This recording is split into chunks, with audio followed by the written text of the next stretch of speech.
Coucou tous! Lorsque l'on se balade seul avec ses propres chiens, on doit prendre en compte les autres personnes. Lorsque l'on se balade avec un groupe de chiens, c'est exactement pareil. Le nombre en plus. Cela implique qu'il faut gérer les croisements avec les autres promeneurs, les sportifs, mais également les autres chiens, voire les autres espèces. Ici, nous sommes autour d'un plan d'eau qui abrite de nombreux oiseaux. C'est un endroit relativement fréquenté par les joggeurs, les cyclistes et d'autres sportifs, mais également par les pêcheurs. Sur le tracé, nous croiserons aussi une ferme et des oies. Le but du jeu est simple, à partir du moment où nous arrivons, nous devons causer le moins de dérangements possible. Pour ce faire, il y a plein de stratégies différentes. Sur les extraits, vous pourrez en voir plusieurs. Ce qu'il faut avoir en tête, c'est que chaque stratégie s'adapte à une situation entière. C'est-à-dire que nous n'allons pas faire les mêmes choses en fonction des chiens, de leurs apprentissages passés, mais également en fonction des éléments que nous croisons, de leur vitesse et du reste de l'environnement. La totalité de nos chiens sont sociaux. Nous avons donc fait le choix de nous écarter très légèrement lors de la plupart des croisements. Se ranger sur le côté, que ce soit pour croiser ou en attendant que les personnes nous dépassent, c'est le minimum que l'on puisse faire.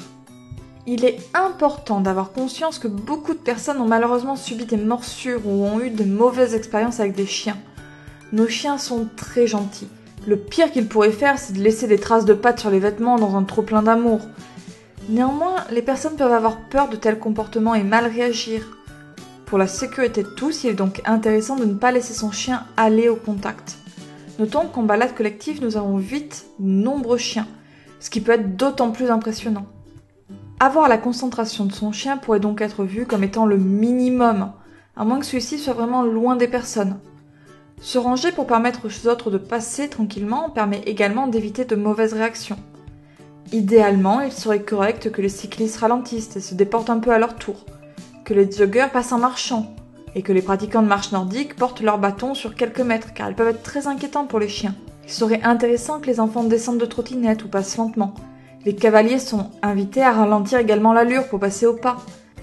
Malheureusement, ce n'est pas forcément évident pour les autres usagers de savoir comment s'adapter à la présence de chiens, et nos chiens peuvent être très différents les uns des autres. Ainsi, le groupe que nous avons promené aujourd'hui est très calme face à toutes ces situations et elle ne leur pose pas de problème. Les pratiquants de marche nordique peuvent marcher normalement, les joggeurs peuvent courir, ce n'est pas grave pour ce groupe. Mais si ce n'est pas votre cas, vous pouvez essayer de prévenir les autres usagers en leur demandant de ralentir par exemple, ou si possible, en vous écartant davantage. Pendant les croisements, nous avons choisi de rattacher certains chiens qui pourraient aller au contact. Les chiens rattachés sont donc différents en fonction du croisement. Par exemple, Kukuniwi pourrait aller au contact des personnes. C'est loin d'être une certitude, mais par sécurité, je préfère la rattacher. Par contre, elle ne monte pas en excitation face aux différents oiseaux. Pour ne pas déranger les canards et autres volatiles présents sur les plages, nous nous sommes juste écartés. Et pour passer les oies qui étaient enfermées dans un enclos, nous sommes restés sur le chemin. Pour que nos chiens soient calmes, ils doivent apprendre à gérer les croisements. Lors de cette promenade, nous avons donc profité pour les travailler. Il s'agit de récompenser tous les chiens de leur calme et du désintérêt qu'ils peuvent avoir envers les différents obstacles.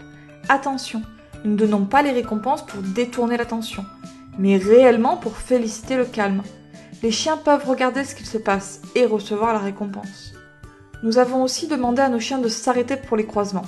Ce n'est pas quelque chose de facile pour eux. Il ne faut pas hésiter à faire les croisements en mouvement et en s'éloignant si besoin. La promenade s'est très bien passée et comme vous pouvez le voir, nous avons eu quelques croisements à gérer, avec des cyclistes, des marcheurs et des joggeurs. Finalement, Zia, l'une des chiennes présentes, a eu une difficulté particulière avec un pêcheur. Nous lui avons demandé la permission de l'approcher, lui et sa station de pêche, si étrange aux yeux des chiens, et nous avons pris le temps de discuter ensemble. Nos chiens ont donc terminé cette promenade sur cette note particulière. Ils se sont assis et ont été récompensés de leur calme pendant que nous parlions. Ils ont pu sentir la station de pêche, et nous avons transformé ce moment un peu inquiétant aux yeux de Zia en moment agréable. La gestion des croisements, c'est vraiment tout un programme. En fonction de ce que peuvent faire nos chiens, nous aurons tendance à choisir des parcours différents, pour éviter un croisement qui ne permet pas de s'éloigner, pour éviter les pêcheurs ou les joggeurs. Bref, une bonne connaissance de nos chiens est capitale. Et pour améliorer les choses, il suffit d'un peu de malice et de beaucoup de renforcement positif. Bonne balade!